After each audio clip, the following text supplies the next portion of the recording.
you. Okay, finally. Okay. I don't know why it took another 20 seconds for it to go live, but okay, we're live. Okay, where did we leave off? Is everybody at the... I like how I don't have this open. Oh, okay, here. Is everybody at the part where we left off? From... Page 30. Yes, page 30. Yes. Alright, so... short recap of the main stuff. Hamlet knows that Claudius is the one who killed his father. Now he has to get revenge in some way. Apparently, I don't know about you, but the impression I get from him at this point is that he straight up has no plan other than the fact that he's gonna act insane. He goes to Ophelia. He does a very good job of that. So we know he's a great actor. And she goes to Polonius, and she's like, something's wrong with him, help. And Polonius is like, he has to be acting this way because he was so madly in love with you. And then you just ignoring him made him go insane. So that's where the plot stands right now. Again, not really clear what Hamlet's trying to do other than just act crazy or how that's going to help him accomplish his goal. But, you know, we'll see. We'll see what happens. How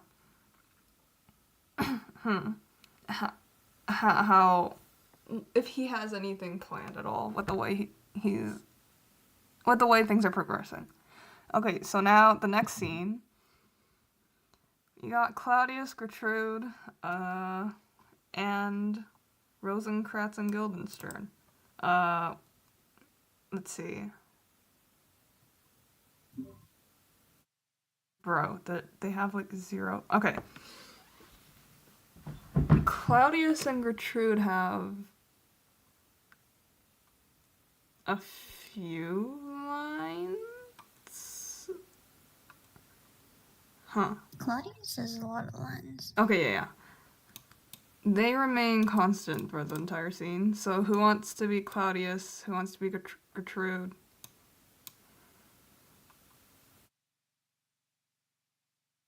I could be Gertrude. Okay. You are Gertrude. Yeah, Claudius has a lot to say. Okay. Let's do this. Okay, I'll be Claudius. Later on, Polonius comes into the scene, and he also has a lot to say. So who wants to be Polonius?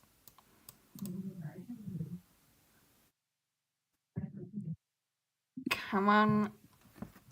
I can be Polonius. Okay, so that leaves Clover. Clover is Claudius. No, I'm Oh, wait, Claudius. no, Clover is... Yep, Yeah, and Clover then is Rosencrantz. Rosencrantz and Guildenstern. It's because they're here and then they're gone. And then afterwards, you'll also be the messenger, Voldemort. Okay. All right, cool. What scene is this again? This Act 2, is Scene 2. yeah, Page 30. All right.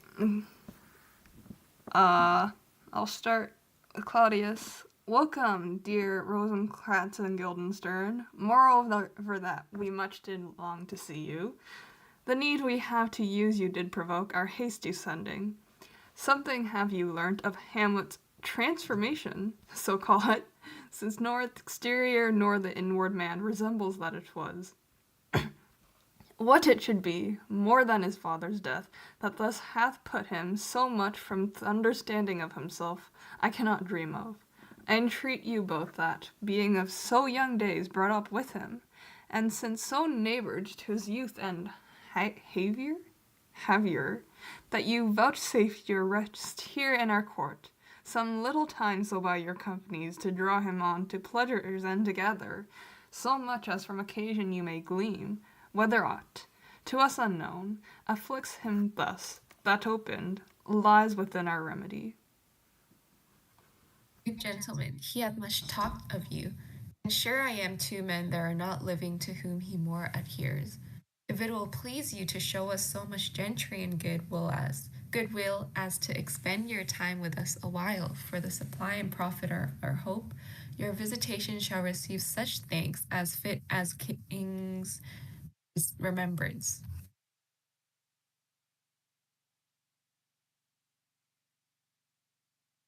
Rosencrantz. But both your majesties might, by the sovereign power you have of us, put you more into command than to entreaty. But we both obey and here give up ourselves in the full bent to lay our service freely at your feet, to be commanded. Thanks, Rosencrantz and gentle Guildenstern. Thanks, Guildenstern and gentle Rosencrantz, and I beseech you instantly to visit my too much changed son. Go, some of you, and bring these gentlemen where Hamlet is.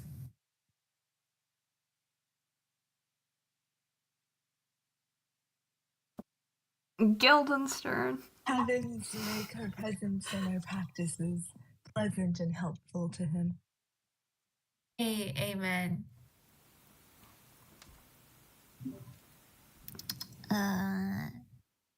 Ambassadors from Norway, my good lord, are joyfully returned. Thou still hast been the father of good news. Have I, my lord? I assure my good liege, I hold my duty as I hold my soul, both to my God and to my gracious king. Do I think, or else this brain of mine has not the trail of policy so sure as it hath used to do, that I have found the very cause of Hamlet's lunacy? Oh, speak of that. That do I long to hear. Give first admittance to the ambassadors. Mine you shall be the fruit to that great feast. Thyself do grace to them, and bring them in. He tells me, my dear Gertrude, he hath found the head and source of all your son's distemper. I doubt it is no other but the main, his father's death and our Orasti marriage. Well, we shall sift him. Welcome, my good friends. Say, Voltimand, what from our brother Norway?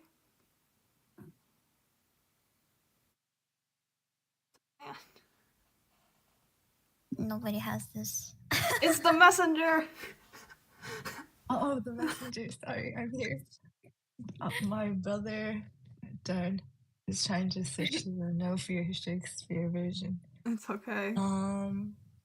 Alright. Most fair return of greetings and desires. Upon a first, he sent out to suppress his nephew's levies, which to him appeared to be a preparation against the Polack. But better looked into, he truly found it was against your highness. Whereat, grieved that so his sickness, age, and impotence was falsely borne in hand, sends out arrests on Fortinbras, which he, in brief, obeys, receives rebuke from Norway, and, in fine, makes vow before his uncle nevermore to give, they say, of arms against your majesty. Whereon old Norway, overcome with joy, gives him 70,000 crowns in annual fee, and his commission to employ those soldiers, so levied as before, against the Polack, with an entreaty Aaron further shown, that it might please you to give quiet pass through your dominions for this enterprise, on such regards of safety and allowance as therein are set down. It likes us well, and at our more considered time will read, answer, and think upon this business. Meanwhile, we thank you for your well-took labor. Go to your rest. At night we'll feast together. Most welcome home. Okay. Now, before we continue, since Polonius talks next, and they talk about Hamlet being crazy, this is an important part, okay? So, first off, Claudius and Gertrude, they talk with Rosencrantz and Guildenstern, Hamlet's apparently childhood friends. They'd grown up with them, and they sent for their help. Okay, yeah, that's all that's talked about then. And because they're concerned about Hamlet acting weirdly, clearly him acting insane has spread throughout the entire court. Instead of talking with him, they sent his friends to essentially go and try and figure out what the hell's wrong with them. But the main point of interest isn't their conversation, it's the fact that the messenger, or the ambassador, I guess, the messenger that Claudius sent during the very first scene he's in to go inform. Okay, so let's get the thing straight. First, there's an issue because Fortinbras is basically raising an army, trying to take back the land that his father, who's dead, gambled away and gave to the late King Hamlet. So Claudius, goes, oh, yeah, I remember he has an uncle that's, like, practically dead, dying on his... He's sick. He basically can't get up anymore. But, let's send a letter to him informing him of his nephew, Fortinbras, and what he's doing right now. Since I don't like it. And the messenger says... apparently the uncle originally thought that Fortinbras was raising an army against Poland, I guess. Another enemy? I don't know. It's never made clear in the play. But the second that he learned that Fortinbras was planning to attack Denmark, he immediately arrested him. But after Fortinbras promised to not attack Denmark, he gave him a salary and permission to lead his soldiers into Poland, to attack Poland. But, here's the catch. He needs to just pass through your kingdom on the way to Poland. And he wants you to assure him that Fortinbras will be safe while he just casually passes through your kingdom on his way to Poland. Very suspicious. Fortinbras is raising an army. His intentions are already known. That he wants to attack Denmark and take back the land that was originally his.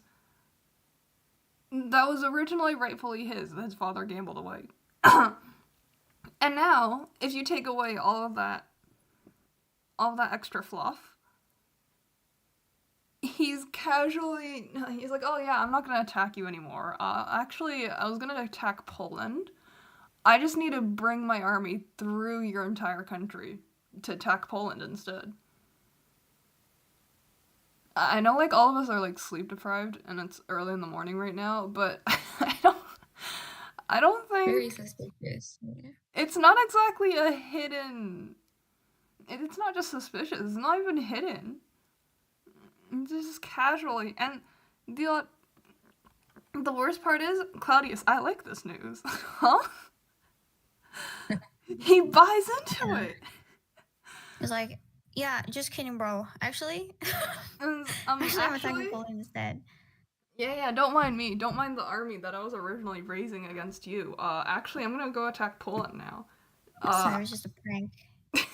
I swear, it's just a prank. And Claudius, he buys into it. There's no... for a bunch of people who live in a court where there's a whole bunch of scheming going on, it really just proves that he's just not a competent king. Like, I don't know if before it wasn't that clearly caught, the way that he was addressing the people in order at the court. Just a total lack of respect. Total lack of etiquette. Oh my goodness.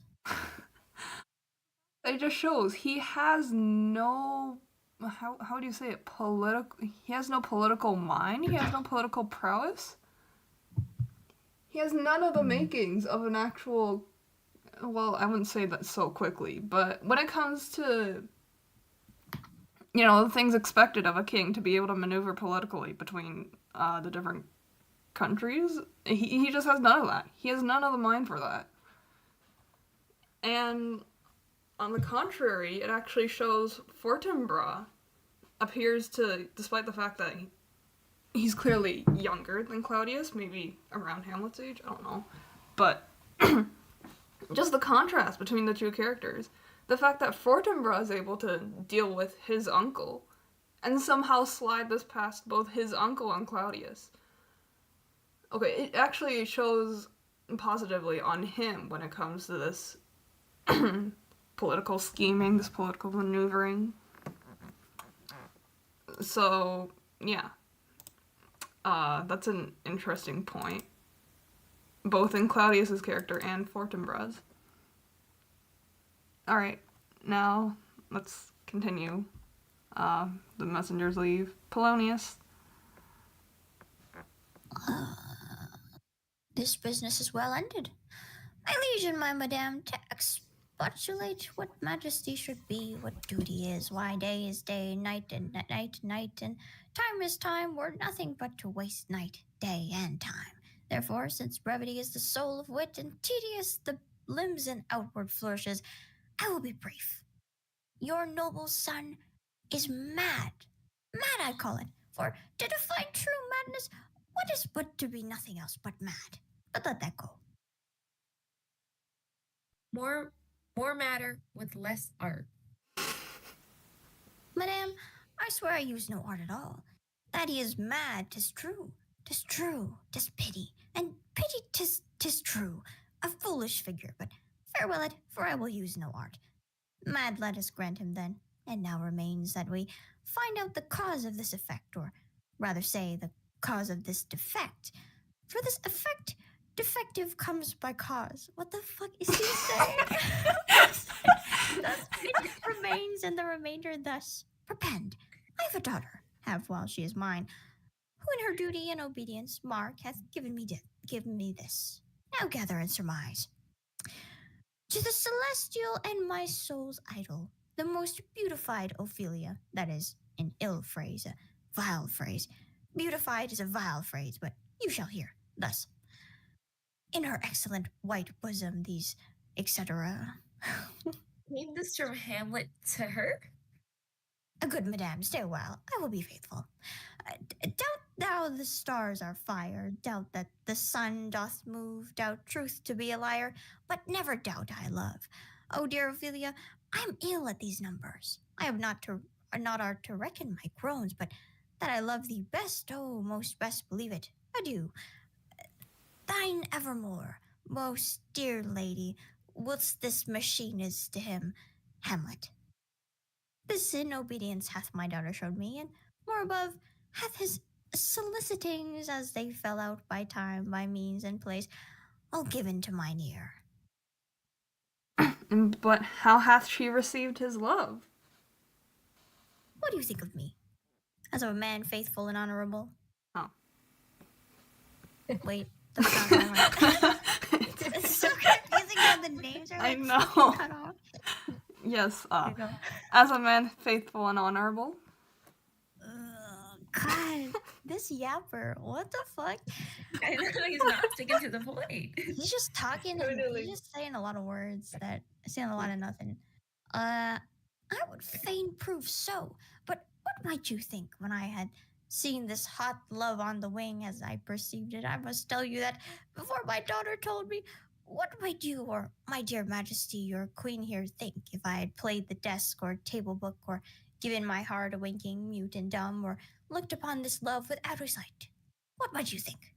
No, I went round to work, and my young mistress thus I did bespeak. Lord Hamlet is a prince out of thy star. This must not be. And then I prescripts gave her that she should lock herself from his resort, admit no messengers, receive no tokens. Which done, she took the fruits of my advice, and he replied, a short tale to make, fell into a sadness, then into a fast, thence to a watch, thence into weakness, thence to a lightness, and by this declension, what does that mean? Into the madness wherein now he raves, and all we mourn for. A wonderful performance. Okay. Do you think 'tis is? It may be. Very like.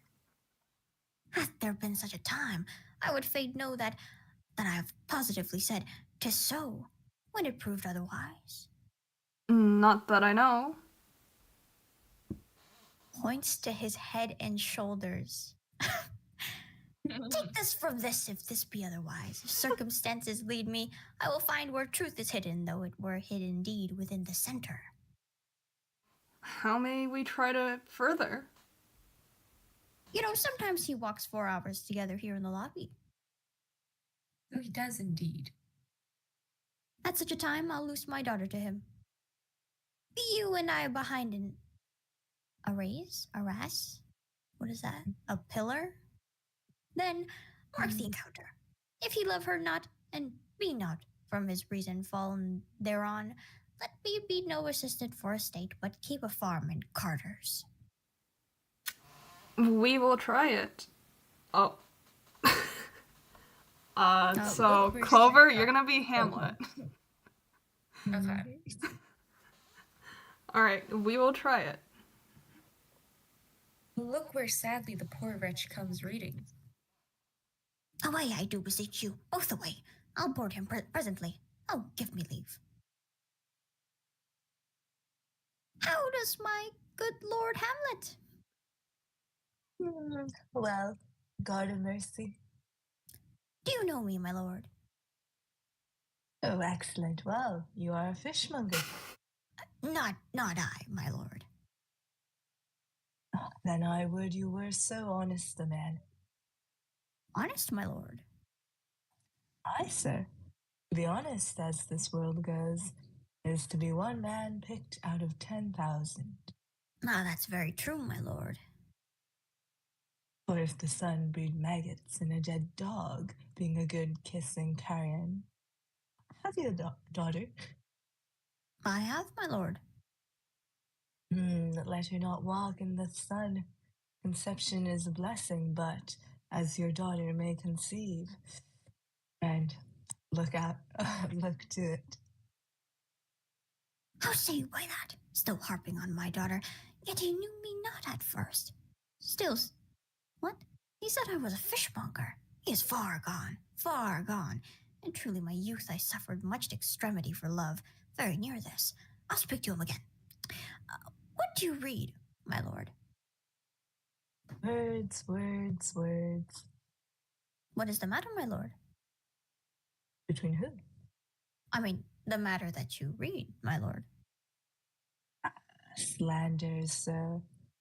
For the satirical rogue says here that old men have grey beards, that their faces are wrinkled, their eyes purging thick amber and plum tree gum, and that they have a plentiful lack of wit, together with most weak hands. All which, sir, though I must powerfully and potently believe, yet I hold it not honesty to have it thus set down.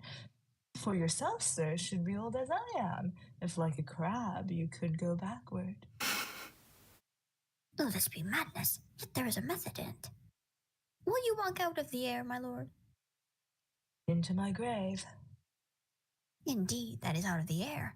How pregnant sometimes his replies are. A happiness that often madness hits on, which reason and sanity could not so prosperously be delivered of. I will leave him and suddenly contrive the means of meeting between him and my daughter. My honorable lord, I will most humbly take my leave of you. You cannot, sir, take from me anything that I will more willingly part withal. Except my life, except my life, except my life. Fare you well, my lord. These tedious old fools. Alright. Alright, I so can be Rosencrantz. okay, I'll be Guildenstern. Polonius. Okay. You go to seek the Lord Hamlet. There he is. God save you, sir. My honored lord. My most dear lord. My excellent good friends. How dost thou, Guildenstern? Ah, Rosencrantz. Good lads, how do you both? As the indifferent children of the earth. Happy, in that we are not over happy. On Fortune's cap, we are not the very button. Nor the soles of her shoes? Either, my lord. Ah, then you live about her waist, or in the middle of her favors. Hath of faith her privates. We. The secret parts of fortune, oh, most true, she is a strumpet. What news? None, my lord, but that the world's grown honest. Then is doomsday near. But your news is not true. Let me question more in particular. What have you, my good friends, deserved at the hands of fortune that she sends you to prison hither? Prison, my lord? Denmark's a prison. Then is the world one. A goodly one in which there are many confines, wards and dungeons, Denmark being one of the worst. We think not so, my lord. Why then, just none to you, for there is nothing neither good or bad, but thinking makes it so. To me, it is a prison. Why then, your ambition makes it one. 'Tis too narrow for your mind. Oh God, I could be bounded in a nutshell and count myself a king of infinite space, were it not that I have bad dreams. Which dreams indeed are ambition, for the very substance of the ambitious is merely the shadow of a dream. The dream itself is but a shadow. Truly, and I hold ambition of so airy and light a quality that is but a shadow's shadow. Then are our beggars' bodies, and our monarchs and outstretched heroes the beggars' shadows. Show we to the court, for by my fay I cannot reason. We'll wait upon you. No such matter, I will not sort you with the rest of my servants, for to speak to you like an honest man, I am most dreadfully attended. But in the beaten way of friendship, what makes you at Elsinore? To visit you, my lord, no other occasion. Beggar that I am even poor in thanks. But I thank you, and sure, dear friends, my thanks are too dear a halfpenny. Were you not sent for? Is it your own inclining? Is it a free visitation? Come, come, deal justly with me. Come, come. Nay, speak. What should we say, my lord? Why, anything but to the purpose. You were sent for, and there's a kind of confession in your looks which your modesties have not craft enough to color. I know the good king and queen have sent for you. What end, my lord? That you must teach me.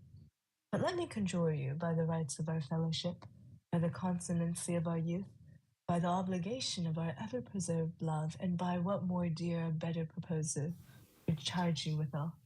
Be even and direct with me, whether you were sent for or no. Let's see you. Nay, then, I have an eye of you. If you love me, hold not off.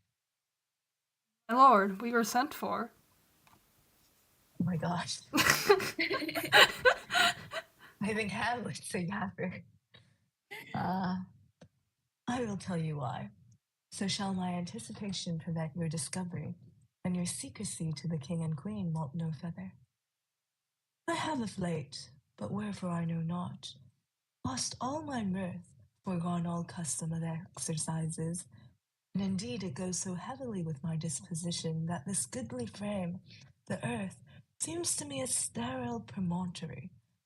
This most excellent canopy, the air, look you, this brave o'erhanging firmament, this majestical roof fretted with golden fire, why, it appears no other thing to me than a foul and pestilent congregation of vapors. Ah, what a piece of work is a man!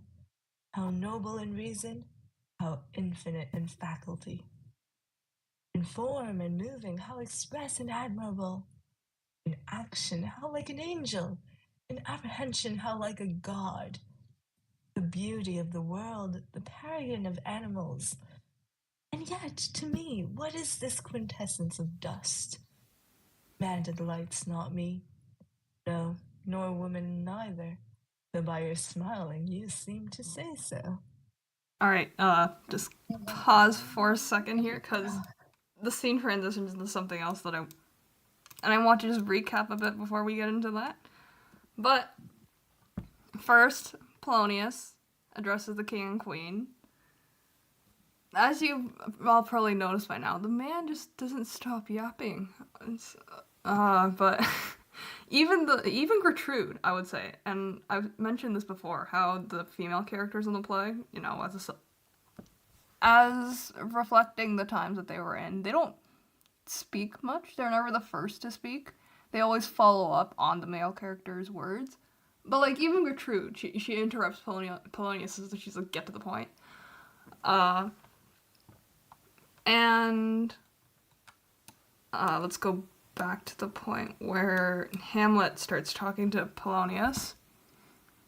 And I don't know if you've caught this or not, but right off the bat, when Hamlet talks to Polonius, Polonius is like, do you know me, my lord? And Hamlet's like, yes, you sell fish. Keep in mind that Hamlet, at this point, is still pretending to be mad. But, like, from the dialogue with Polonius, he's clearly sassing him. This entire dialogue between Hamlet and Polonius, he's subtly making fun of him. He's like, yeah, you sell fish. And he's like, I wish you were a good man as a fish seller. And Polonius is like, what? And he's like, yeah, because if you, what was it? Yeah, because he's straight up indirectly telling Polonius, he's like, I know you're not honest. I know you're not an honest person. And Polonius, he just doesn't catch it. He just goes on. And Hamlet, his madness, well, at least he's a good actor. Polonius is like, yeah, he's clearly gone mad. But afterwards, Rosencrantz and Guildenstern enter, and for a moment, it's almost as if Hamlet forgets about his act, because clearly he's glad to see his childhood friends. But after that interaction, he actually pretty quickly deduces the real reason why Rosencrantz and Guildenstern have been sent. He's like, not only is he able to deduce this really quickly, he's able to read their expressions and come to the conclusion that it must have been Claudius and Gertrude that sent them. So, following along that line of thought, he probably already has figured out that straight up, they're not just they're not being sent because Claudius and Gertrude are genuinely concerned for him. They were sent to spy on him, straight up. So, I guess this is some argument. This is possibly an argument to be made for Hamlet indirectly going about things. But, again, there's not more I can say about that for now. But, yes, Rosencrantz and Guildenstern were not sent because out of the goodness of Claudius's heart. He was not genuinely concerned about Hamlet. He straight up sent them to spy on him.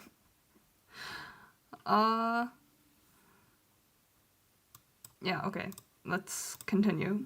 I just checked the stream. You're still on the stream starting stage. Oh, frick. What does that mean?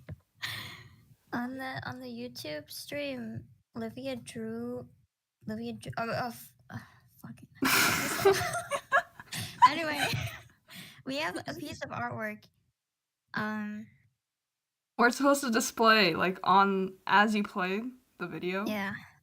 And Emmy keeps forgetting and leaving it on the starting soon screen instead. It's okay, I switched it now. Oh, I see. Okay, so yeah, the scene it progresses into something bigger now. But we can continue if nobody has questions. It's a bit hard to follow along, I'm not gonna lie. It's starting to pick up.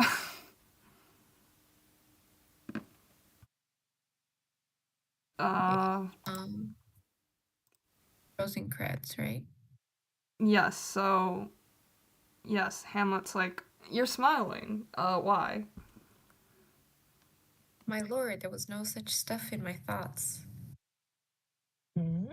Why did you laugh then when I said, man delights not me? To think, my lord, if you delight not in man, what Lenten entertainment the players shall receive from you. We coted them on the way, and hither are they coming to offer you service. Hmm. He that plays the king shall be welcome. His majesty shall have tribute of me. The adventurous knight shall use his foil and target. The lover shall not sigh her teeth. The humorous man shall end his part in peace. The clown shall make those laugh whose lungs are tickle or their seer. And the lady shall say her mind freely. For the blank verse shall halt for it. What players are there? Even those you were wont to take the light in, the tragedians of the city. Ah, how chances it they travel? Their residence, both in reputation and profit, was better both ways. I think their inhibition comes by the means of the late innovation. Do they hold the same estimation they did when I was in the city? Are they so followed? No, indeed are they not. How comes it? Do they grow rusty? Nay, their endeavour keeps in the wonted pace. But there is, sir, an eyrie of children, little iaces, that cry out on the top of question and are most tyrannically clapped for it. These are now the fashion, and so berattle the common stages, so they call them, that many wearing rapiers are afraid of goose quills and dare scarce come thither.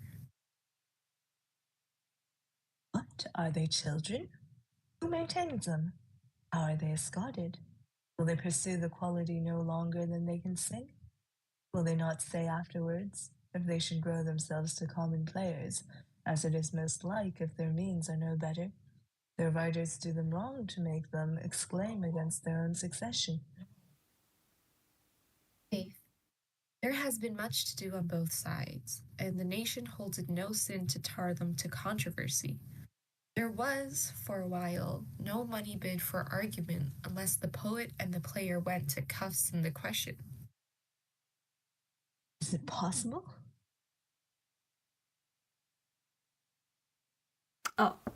Oh, there has been much throwing out of brains. Do the boys carried away? Yea, that they do, my lord. Hercules and his load too. It is not very strange, for my uncle is king of Denmark, and those that would make mouths at him while my father lived give 20, 40, 50, 100 ducats apiece for his picture in little. It's blood. There is something in this more than natural, if philosophy could find it out. Oh, these are the players.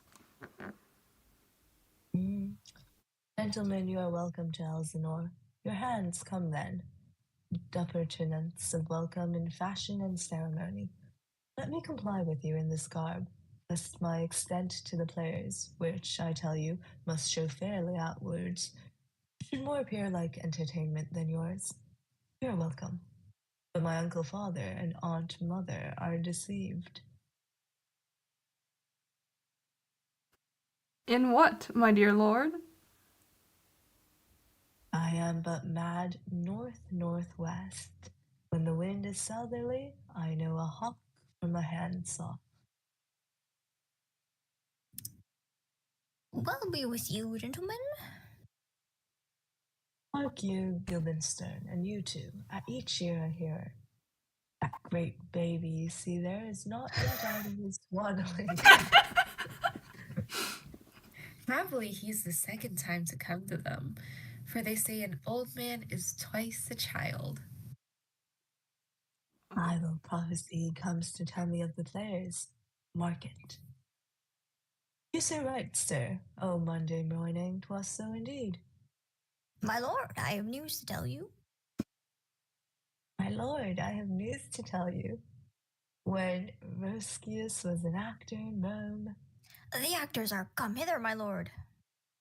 buzz, Upon my lord. and come each actor on his ass. The best actors in the world, either for tragedy, comedy, history, pastoral, comical, historical, pastoral, tragical, historical, tragical, comical, historical, pastoral, seed indivisible, or poem unlimited. Seneca cannot be too heavy, nor Plautus too light. For the law of writ and the liberty, these are the only men. O Jephthah, judge of Israel, what a treasure hadst thou. What a treasure had he, my lord? Why, one fair daughter and no more, the which he loved passing well. Still on my daughter. Am I not right, old Jephthah? If you call me Jephthah, my lord, I have a daughter that I love passing well. Nay, that follows not. What follows then, my lord? Oh my gosh.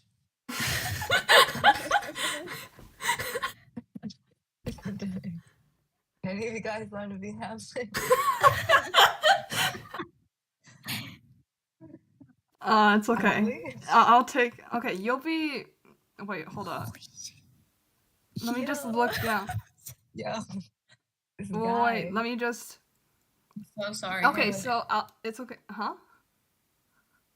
I heard an apology. Hmm? Oh, okay, it's fine. I'm so sorry for Hamlet. So sorry for Okay. Hamlet. Coming up, one of the players will also have like a long section. So it's Hamlet Gotcha, and a okay. player. So who want? It's okay. I'll be Hamlet. I'll relieve you. I can be player. You'll be the other player. Okay. All right. Nice. Yeah, I could. Okay.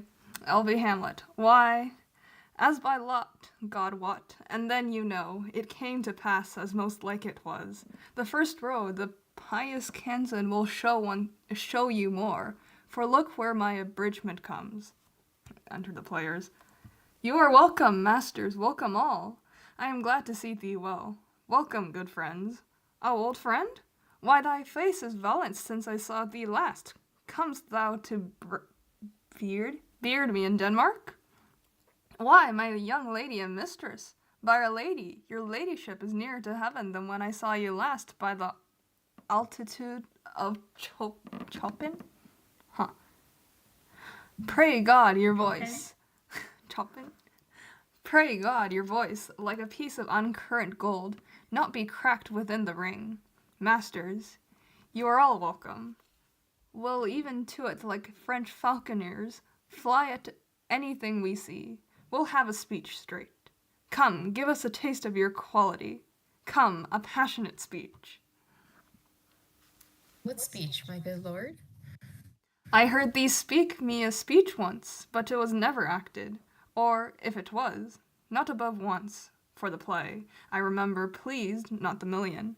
'Twas cavalry to the general, but it was as I received it, and others, whose judgment in such matters cried in the top of mine, an excellent play, well digested in the scenes, set down with as much modesty as cunning. I remember one said there were no sallets in the lines to make the matter savory, nor no matter in the phrase that might indict the odor of affectation, but called it an honest method, as wholesome as sweet, and by very much more handsome than fine. One speech in it I chiefly loved. 'Twas Aeneas's tale to Dido and thereabout of it, especially when he speaks of Priam's slaughter. If it lie in your memory, begin it at this line. Let me see. The rugged Pyrrhus, like the Heraclean beast, it is not so. It begins with Pyrrhus. The rugged Pyrrhus, he whose sable arms, black as his purpose, did the night resemble, where he lay couched in the ominous horse, hath now this dread and black complexion smeared with heirdly more dismal, head to foot. Now is he total guild, horridly tricked, with blood of fathers, mothers, daughters, sons, baked and pasted with the parting streets, that led a tyrannous and damned light to their lord's murder, roasted in wrath and fire, and thus orsized with coagulate gore, with eyes like carbuncles, the Hellas Pyrrhus, O grandsire Priam seeks. So proceed you.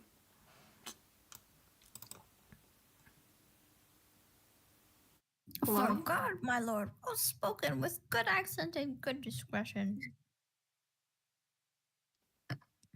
Anon he finds him, striking too short at Greeks, his antique sword, rebellious to his arm, lies where it falls, repugnant to command, unequal matched.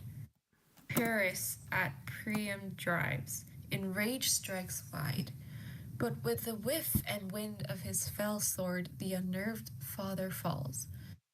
Then senseless Ilium, seeming to feel this blow, with flaming top stoops to his base, and with a hideous crash takes prisoner Pyrrhus' ear. For lo, his sword, which was declining on the milky head of reverend Priam, seemed in the air to stick. So as a painted tyrant Pyrrhus stood, and like a neutral to his will and matter, did nothing. But as we often see against some storm, a silence in the heavens, the rack stands still, the bold winds speechless, and the orb below as hush as death. Anon the dreadful thunder doth rend the region. So, after Pyrrhus' pause, aroused vengeance sets him new a work, and never did the Cyclops' hammers fall on Mars' armor forged for proof etern, with less remorse than Pyrrhus' bleeding sword now falls on Priam. Out, out, thou strumpet fortune! All you gods in general, sigh not, take away her power. Break all the spokes and fellies from her wheel, and bowl the round nave down the hill of heaven, as low as to the fiends. This is too long. It shall to the barbers with the beard, prithee, say on. He's for a jig or a tale of Bardi, or he sleeps. Say on. Come to Hecuba. But who had seen the mole-blood queen? The mole-blood queen?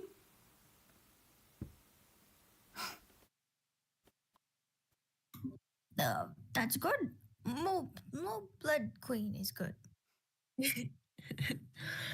Run barefoot up and down, threatening the flames of Bison room, a clout upon that head where late the diadem stood, and for a robe about her lank and all o'er-teemed loins, a blanket in the alarm of fear caught up. Who this had seen, with tongue in venom steeped, 'gainst fortune's state with treason have pronounced. But if the gods themselves did see her, then when they saw Pyrrhus make malicious sport in mincing with his sword her husband's limbs, the instant burst of clamor that she made, unless things mortal moved them not at all, would have made milch the burning eyes of heaven and passion in the gods. Look, wait. What does we weigh? Where? Way, yes, that turquoise color. It has tears and sighs. Prithee, no more.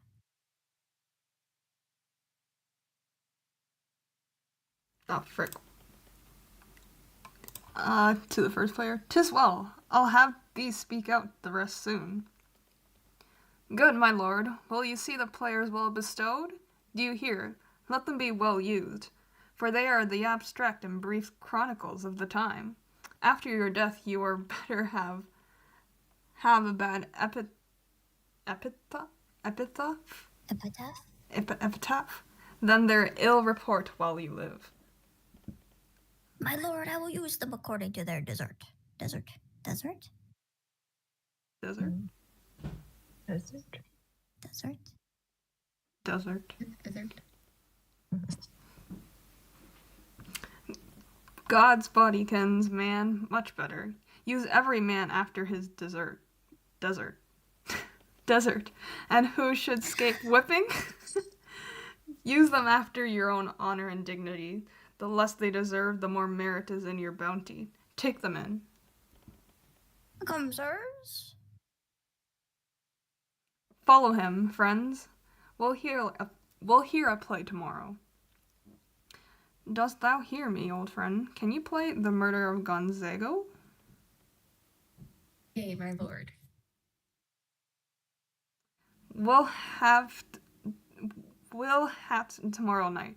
You could, for a need, study a speech of some 12 or 16 lines, which I would set down and insert in it. Could you not? Yea, my lord.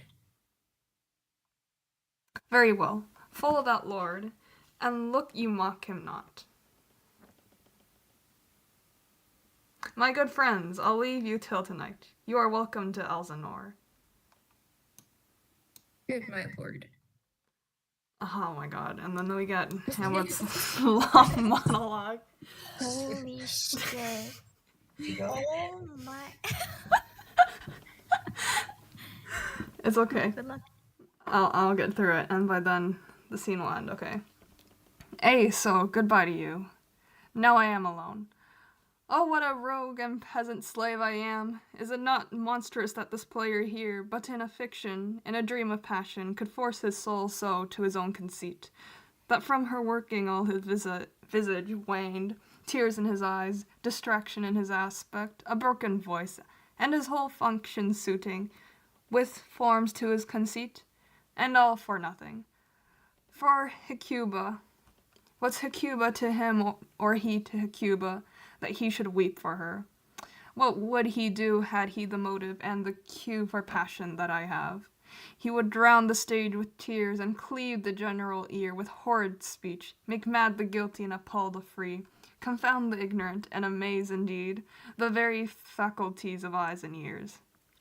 Yet I, a dull and muddy meddled rascal, peak like John o' Dreams, unpregnant of my cause, and say nothing, no, not for a king, upon whose property and made and most dear life a damned defeat was made. Am I a coward?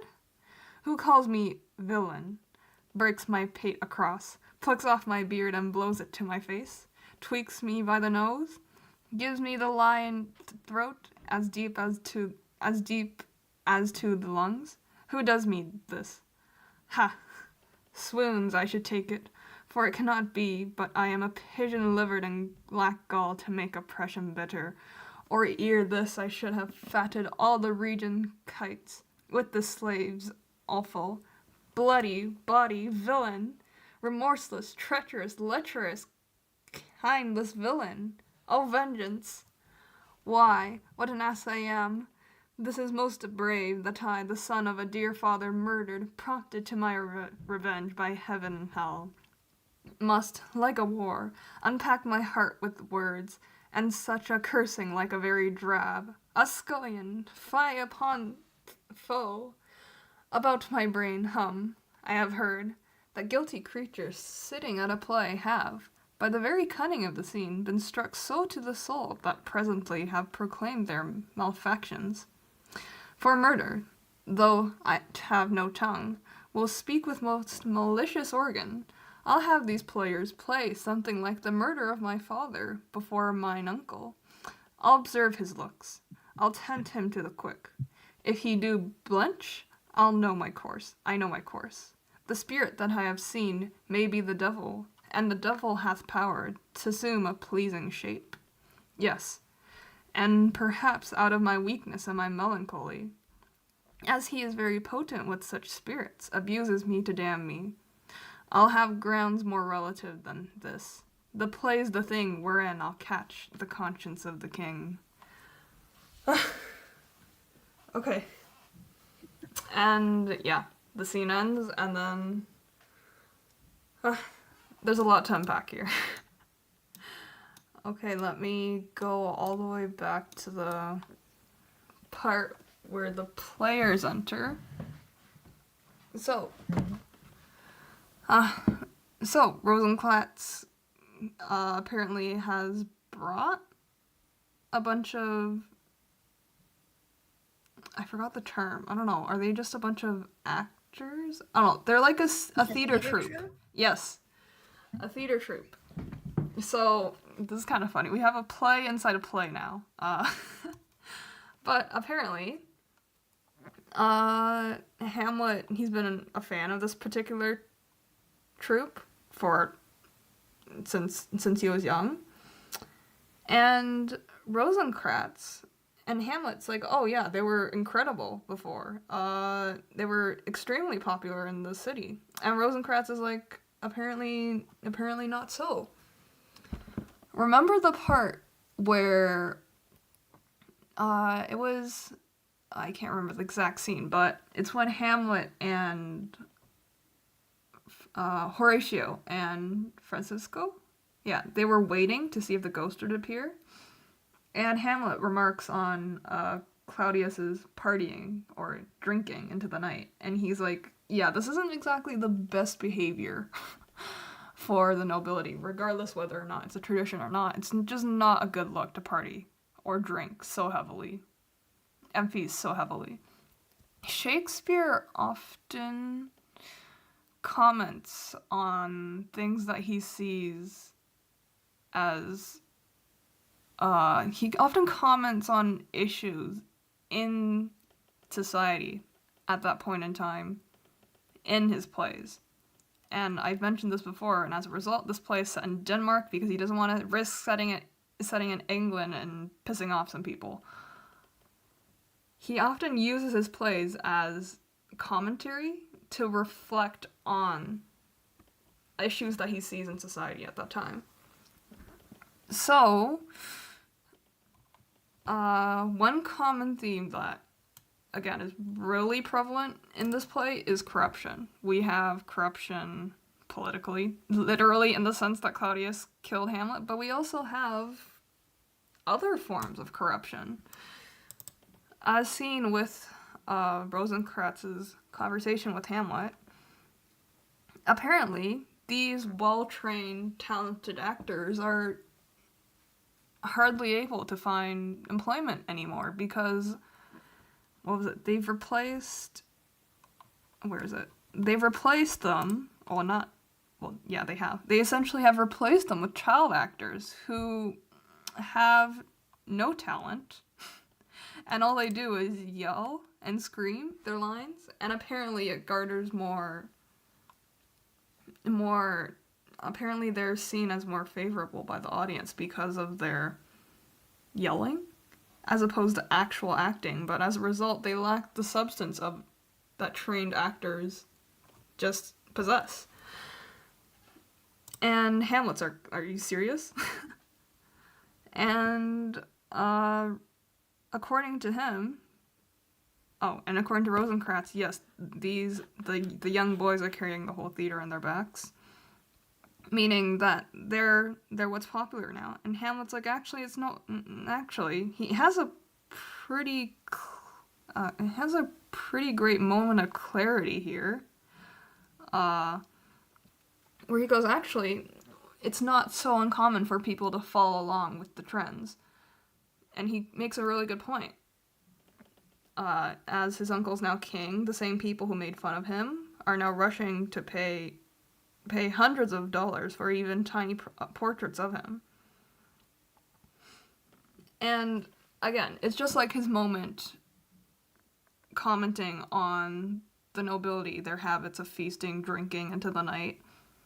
And now he's actually commenting on, I don't know, I guess how fickle the public opinion, how easily it's swayed according to trends. But in addition to that, once the players appear, he seems extremely familiar with the players. You know, it's been a while since he's seen them. Oh yeah, there's also Polonius and his unwanted commentary. But I think we've established that at that point. But he knows them one by one. He's like, oh yeah, I recognize you. You've grown a beard since I last saw you. And he's like, oh, you've grown. Actually, no, that's, yeah, and he's like, oh, I hope your voice hasn't changed. And he like, he like begs them. He's like, please give us a sample of your acting. And to go on, it's not like he's just, he's, how do I say this? He isn't just a fan of their plays. He's not just a fan of their acting. He clearly, words help. He gives a rather in-depth analysis of, wait, no, that's later on. Frick. Let me read this. He very clearly remembers even just a little section of a play that he once heard before. And yes. And he goes into extreme detail about that one section of the play he remembers. He's like, I remember one critic said, let me just read through. Yeah, it was performed only once since the play was not popular. Regular people can't appreciate it. But the critics and I found it to be an excellent play.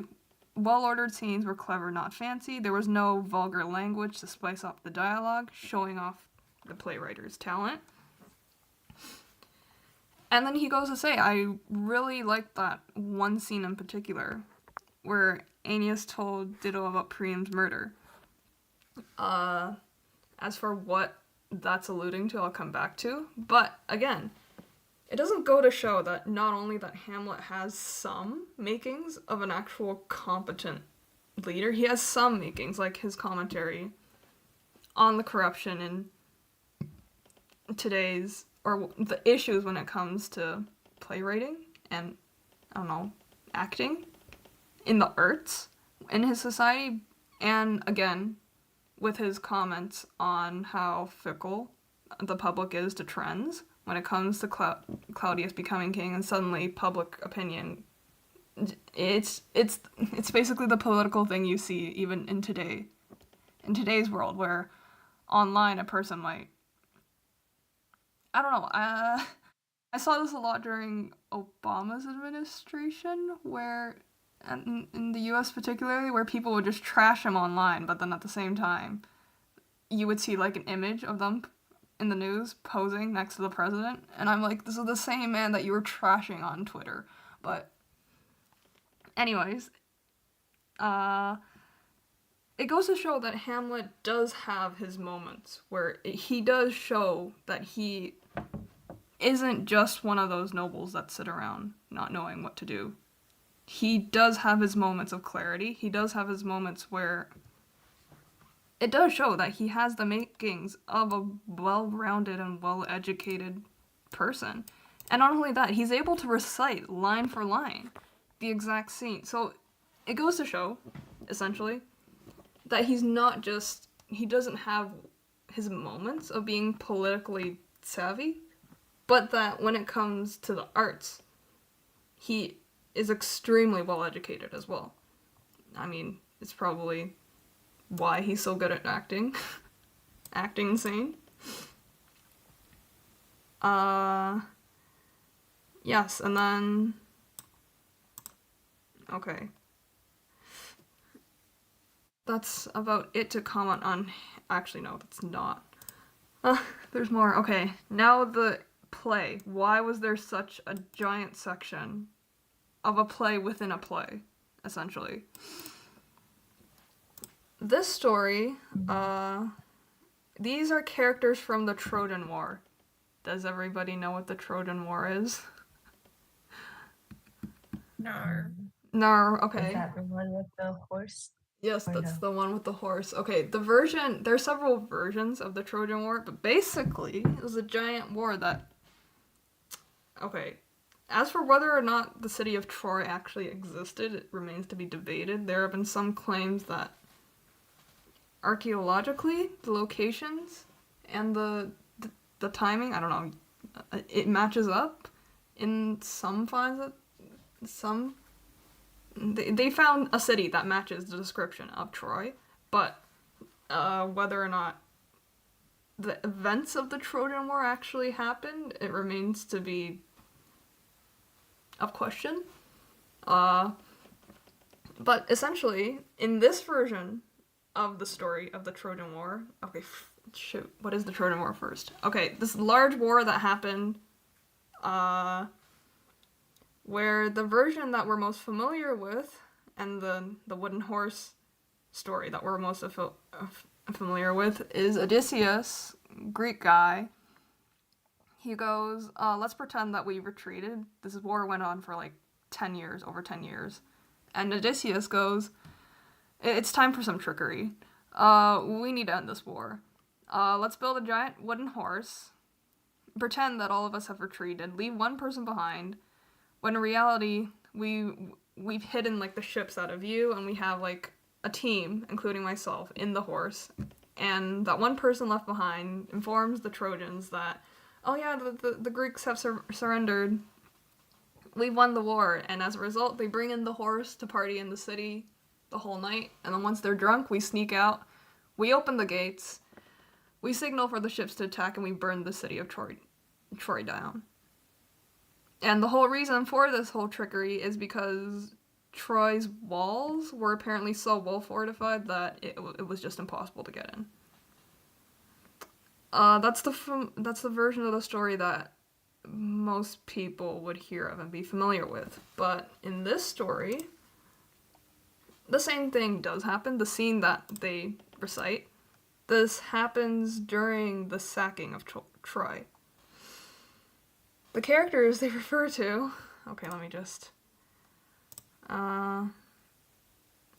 it's basically an illusion. Okay, I know it's a play within a play, but this play is an illusion where Priam, hold up, sorry. Let me just scroll up. Okay. Hamlet first asks the player to recite a speech about Priam's death. And the play is about Dido and Aeneas? I've never had to say that word aloud. But essentially, in the ancient myth, from what I remember, Pyrrhus, the Pyrrhus, that guy, Pyrrhus, avenges the death of his father Achilles. Achilles is an extremely well-known Greek hero, but he's not relevant here. Pyrrhus avenges the death of his father by killing Priam, the king of Troy, during the time while Troy is being sacked. While Priam's wife, Hecuba, is forced to watch the events of her father's death, her husband's death. The reason why this was, maybe it's possible that the reason why Hamlet asked for that play is because he imagines himself as Pyrrhus avenging his own father's death by having to kill Claudius. While, of course, Gertrude is Hecuba watching, just helplessly. And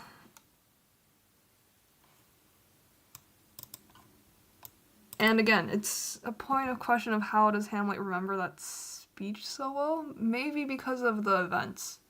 He probably sees himself as Pyrrhus.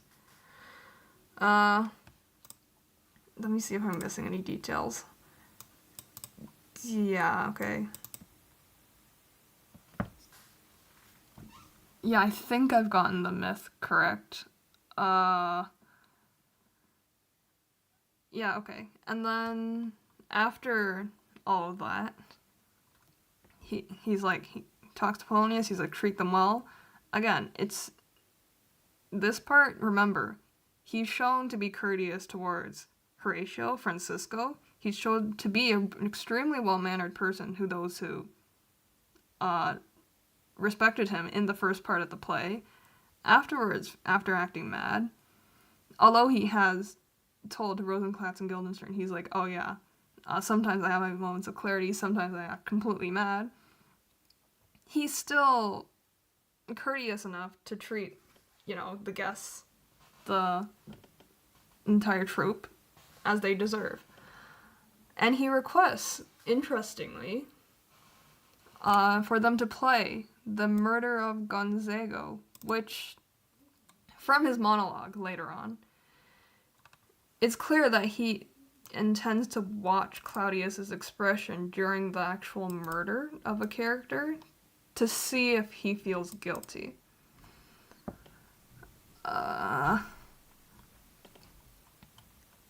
As for why he does this, according to him, he's like, I need to confirm his guilt. That spirit that I talked to, that apparently ghost of my dead father, we don't know if that was the devil in disguise. Well, he's like, I'll have the actors enact the scene, and I'll specifically give them a few lines to read where during the actual murder of the scene of the character, and specifically look at Claudius's reaction, and if he looks guilty, it basically confirms it. Okay. I think I've covered everything. Any questions?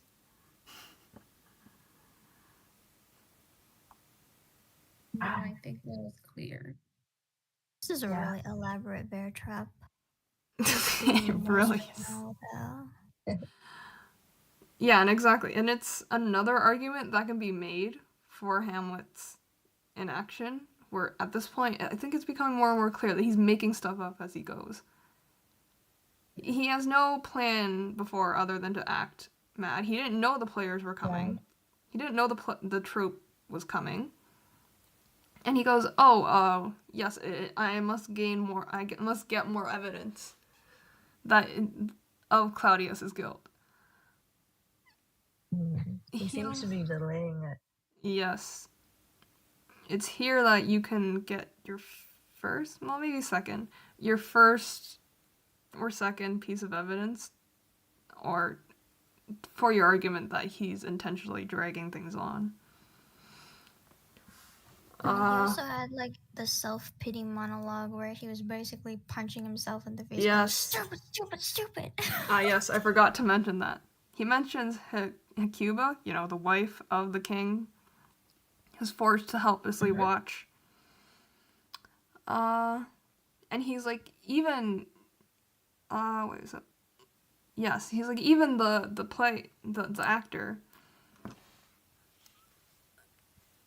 he compares his acting to that of the actors, and he's like, yeah, I'm nothing compared to the actor, As he's playing the role of Hecuba, he grew pale, shed real tears, became overwhelmed, his voice breaking.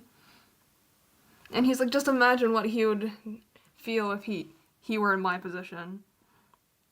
Yeah, and he's like, am I a coward? that's actually No, of course not. That's actually yeah, I've seen people use that line as evidence in their arguments a lot online. Yeah, but he's like, yeah, it's his whole self-pity monologue. He does that a lot in this play. Awesome.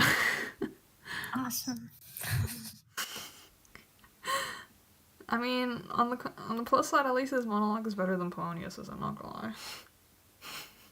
At least the words mean something. Alright, how long is the next scene? Let me just, I think I'd like you to run. Sorry. Okay. Yamaguchi. Also, Yamaguchi and Clover will have to dip. Yeah, I'm debating whether or not to just stop this here, because if the scene drags on, like, you can see why I wanted to stop last time, before that large scene. Oh my god, we Wow. have... No, we're stopping here. We're stopping here. I'm remembering what happens. This is like 7 pages long. We're stopping here. We've made a bunch of progress, actually. Yeah, we did. 30% of the way through? Oh yeah, we're almost crazy. halfway through the entire play. The fact that, and just a side comment, the fact that we are almost halfway through the play and Hamlet has done nothing of significance should He's should been give you a mentally preparing. should give you a general idea of what direction the play is heading. This country is fucked. Screw it. Yeah, like the line from one of the characters. I can't remember if it was Francisco or Horatio. He's like, "There's something rotten in the state of Denmark." Yeah, this. Yeah. Something rushed. It's not just the fact that Claudius was. Yeah. All right, I'm gonna stop the